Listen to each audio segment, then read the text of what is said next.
Okay, to replace the battery on your MyPro rechargeable microphone, remove the head of the microphone. We won't be unscrewing it where the blue mark is, we're unscrewing it here at the lower base. Should be left with that. We're going to remove this cap. You'll notice there are two clips, one on either side. We press those together and lift that cap off. Here is the battery. Grab your new rechargeable battery. Your new battery will be marked with a positive mark and a negative mark. The same markings are on the microphone.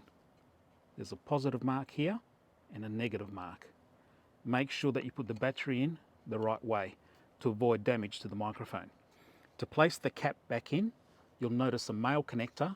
We're going to line that up with that. A little bit of a twist and then push it in. You'll hear a click.